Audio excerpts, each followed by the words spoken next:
walang humipo sa akin. Ang Biblia sasalita ng hindi, mga salita ng hindi na, talagang walang humawak sa akin.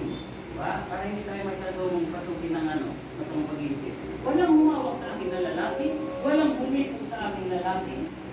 Dahil sa inyo, kami asawa, di ba? Kung paano mo magkakaanak? At anong sagot ni Angel Gabriel? Ha? Anong sabi?